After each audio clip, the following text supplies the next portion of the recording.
लातेहार में कांग्रेस के राष्ट्रीय अध्यक्ष मल्लिकार्जुन खड़गे लातेहार पहुंचे। मल्लिकार्जुन खड़गे ने चतरा लोकसभा से प्रत्याशी केन त्रिपाठी के पक्ष में चुनावी सभा किया। इस मौके पर कल्पना सोरेन, प्रत्याशी केन त्रिपाठी समेत इंडिया गठबंधन के कई नेता उपस्थित रहे। लातेहार सदर प्रखंड के कुंदरी गांव स्थित मैदान में सभा की गई। कांग्रेस अध्यक्ष मल्लिकार्जुन खड़गे ने लातेहार में चुनावी सभा को संबोधित करते हुए कहा कि यह लड़ाई बड़ी है। यह लड़ाई देश के जमहूरियत को बचाने के लिए है, संविधान को बचाने के लिए है।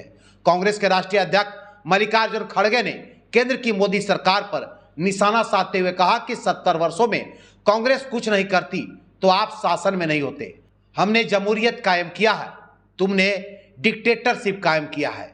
आज गलत लोगों के हाथ में संविधान है।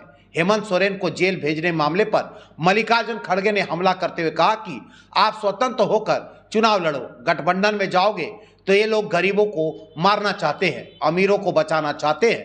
पीएम मोदी पर हमलावर हुए खड़गे एक भाषण को लेकर कटाक्ष करते हुए कहा कि वो जहां जाते हैं झूठा गुणगान करते हैं। आरएसएस के पॉलिसी को लागू कराने वाले मोदी हैं। मैं 12 बार चुनाव जीता हूं, आखिरी में कांग्रेस पार्टी का अध्यक्ष हूं। मोदी 4 घंटों में धोती, 4 घंटों में कुर्ता बदलते हैं। इसके बावजूद मोदी बोलते हैं हम गरीब हैं। कांग्रेस अध्यक्ष ने पीएम मोदी को कहा झूठों का सरदार। मंदिर में शीश नवाने पर भी हमलावर हुए खड़गे। आज जनता को मोदी बरगला रहे हैं। वो मूल कामों को लोगों के समक्ष रखने के बजाय जाति, धर्म और संपत्ति की बात करेंगे।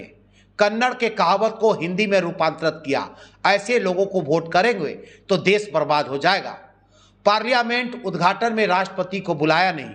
राम मंदिर प्राण प्रतिष्ठा समारोह में राष्ट्रपति को लेकर नहीं गए। आप मानते हो कि राष्ट्रपति जाते तो मंदिर का शुद्धिकरण कराना होता। संविधान को जिंदा रखना जरूरी है। एक होकर आगे बढ़ो। कांग्रेस का 5 न्याय और 25 गारंटी जातिगत जनगणना कर पिछड़े और गरीब लोगों को हक दिलाएंगे। मैं कहूंगा मोदी हटाओ, आप कहो देश बचाओ। इसके लिए लड़ रहे हैं हमारे लिए नहीं है।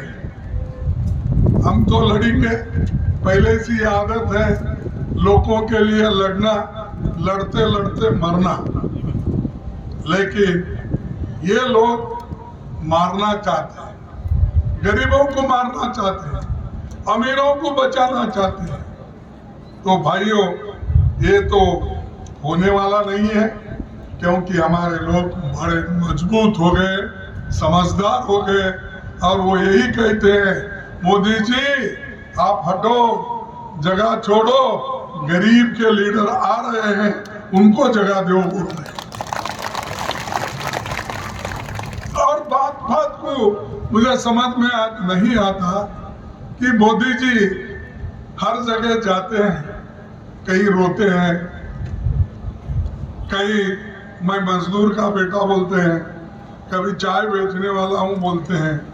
परसों हमारे महाराष्ट्र में धुले में गए थे। वहां के सभा में उन्होंने बोला कि देखिए भाइयों बहनों, मैं यहाँ जो प्याज उगती है वो मैं रोटी के साथ प्याज खाकर जिंदा हूं 40 साल से। प्याज खाके रोटी के साथ मैं जिंदा हूं, वहां बोले। और दूसरी बात बोले, यहाँ कपास बहुत उगता है, उसकी उत्पन्न ज्यादा है, इसीलिए यहाँ से जो कपास निकलता है उसी कपास के धागे से बनी हुई धोती, बनी हुई पैंट और शर्ट पहनता। ये झूठ है। अरे सब इजिप्शियन कॉटन का सब शर्ट पहनते हो, 4 घंटे में एक कुर्ता बदलते हो, 4 घंटे में एक क्या इसको बोलते हैं जैकेट बदलते हो, और ऊपर से बोलते हैं आपके पास बनी हुई उस कपास का ही मैं पहन रहा हूं। कितना झूठ बोलते हैं, झूठ पे झूठ। इसीलिए हमारा श्रीमती कल्पना जी बोले कि बहुत झूठ बोलते हैं, 15 लाख 2 करोड़ ये सब उन्होंने बोल दिया। मैं फिर इसको रिपीट नहीं करना चाहता। तो इतना झूठ, इसीलिए मैं अपने भाषण में चाहे पार्लियामेंट हो, चाहे राज्यसभा हो, उनको ओपनली बोलता हूं, साहब आप तो इस देश के बहुत बड़े झूठों के सरदार हैं। इतना झूठ कोई नहीं बोलता। और वो एक जगह मीटिंग हुई, वहां पर उन्होंने बोला, भाइयों मैंने अपना जीवन 45 साल भिक्षा मांग के खाकर इतना बड़ा,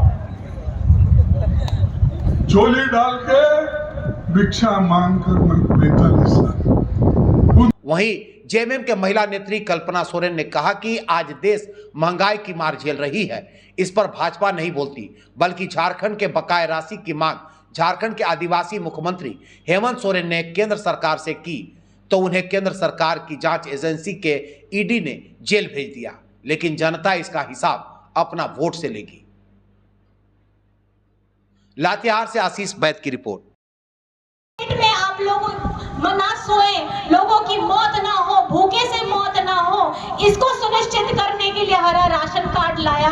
जो कार्ड केंद्र सरकार ने हम लोगों के झारखंड के हिस्से के 11 लाख लोगों का राशन कार्ड को डिलीट करवाया था, उनको बचाने का काम किया। उसको बचा करके 20 लाख झारखंड के लोगों को झारखंड की निधि के साथ में निधि से पैसा दिलवा करके अपने लोगों के लिए काम करना शुरू किया था।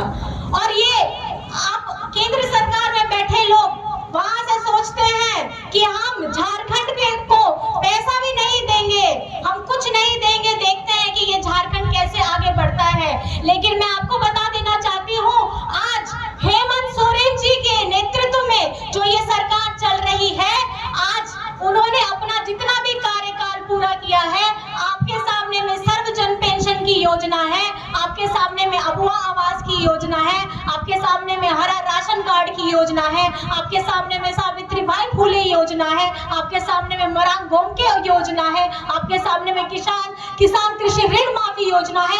ऐसी इतनी लंबी लिस्ट है कि अगर आप इसका उपयोग करिए, ढंग से करिए, आपके साथ में आपके पास में सारी योजनाएं पहुंचे, तो मुझे नहीं लगता कि आपको केंद्र सरकार से कुछ लेने का जरूरत ही पड़ेगा। लेकिन उसके बाद में भी हेमंत जी ने, मैं आपको बता दूं, हेमंत जी ने जब से ये झारखंड राज्य बना है, सबसे ज्यादा यहाँ शासन अगर किया है तो भाजपा की सरकार ने किया है। लेकिन किसी भाजपा के नेता में इतनी ताकत नहीं है कि झारखंड का 1,36,000 करोड़ का जो पैसा बकाया है केंद्र के पास में, उसको मांगने की हिमाकत कर दे। लेकिन ये हिमाकत कर दी आपके अपने भाई ने, आपके अपने बेटे ने, आपके अपने हेमंत सोरेन ने। और आज इसका ये जवाब उनको मिला है कि अपने हक अधिकार के लिए उन्होंने अपने भाइयों, अपने बहनों, अपनी माताओं के लिए, यहाँ के बच्चों को आगे बढ़ाने का जो काम कर रहे थे, उनको दबाने का काम किया गया है, उनकी आवाज को खत्म करने का काम किया गया है।